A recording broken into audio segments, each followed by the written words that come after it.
नमस्कार दोस्तों। अगर आप कहीं किराए पर रहते हैं या अपना मकान किसी को किराए पर देते हैं तो यह वीडियो आपके लिए बेहद ज़रूरी हो सकता है, क्योंकि 2025 से किराए से जुड़े कई नए नियम लागू हो चुके हैं। ये नियम अब किराएदार और मकान मालिक दोनों पर लागू होंगे। चलिए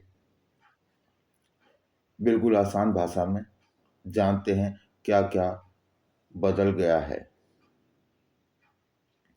रेंट एग्रीमेंट से जुड़े नए नियम। अब रेंट एग्रीमेंट का ऑनलाइन रजिस्ट्रेशन जरूरी।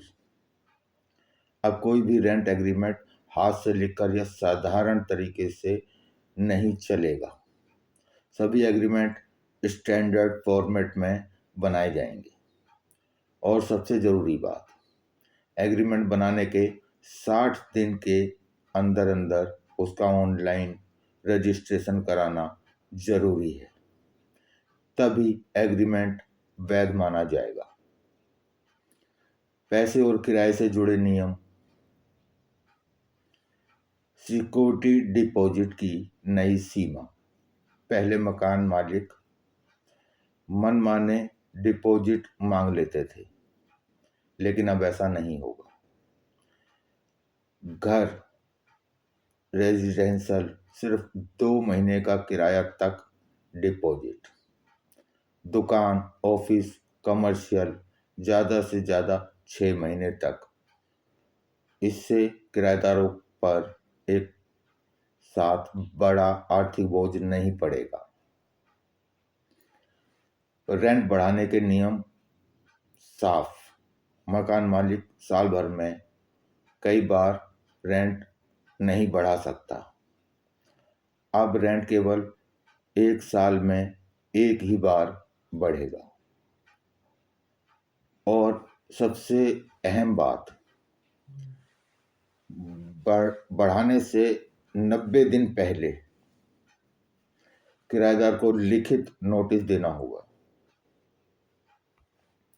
अधिकार व सुरक्षा से जुड़े नियम। बिना कारण या अचानक बेदखली पर रोक। किराएदार को अचानक घर खाली कराने के लिए नहीं कहा जा सकता। बेदखली इविक्शन सिर्फ कानूनी प्रक्रिया से ही होगी। मतलब बिना नोटिस और बिना आदेश के कोई भी किराएदार को निकाल नहीं सकता। मकान मालिक का अचानक घर में घुसना मना। किसी भी कारण से मकान मालिक अगर घर में आना चाहता है तो उसे कम से कम 24 घंटे पहले लिखित सूचना देनी होगी। बिना बताए घर में प्रवेश करना पूरी तरह मना है। घर की मरम्मत सुविधा के नियम। रिपेयर और मेंटेनेंस की जिम्मेदारी तय। अगर घर में कोई बड़ी खराबी है, जैसे पानी की समस्या, बिजली की दिक्कत, दरवाजा खिड़की सीलन छत, तो मकान मालिक को 30 दिन के भीतर मरम्मत करानी जरूरी है। अगर वह नहीं कराता है तो किराएदार खुद करा सकता है और उसका खर्च अगली रेंट पेमेंट में एडजस्ट कर सकता है। भुगतान और दस्तावेज।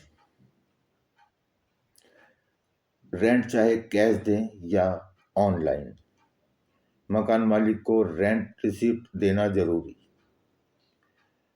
और ऑनलाइन पेमेंट को बढ़ावा दिया गया है ताकि रिकॉर्ड साफ रहे और किसी भी तरह का विवाद ना हो।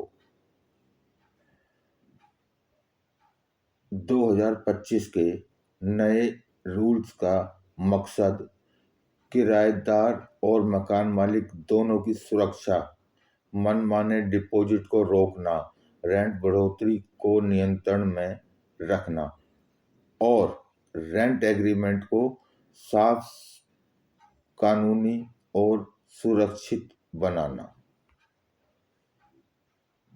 उम्मीद है ये जानकारी आपके लिए मददगार रहेगी। अगर आप रेंट पर रहते हैं या मकान किराए पर देते हैं तो इन नियमों को ज़रूरी ध्यान में रखें। वीडियो पसंद आए तो लाइक कीजिए, शेयर कीजिए और चैनल को सब्सक्राइब कीजिए। धन्यवाद।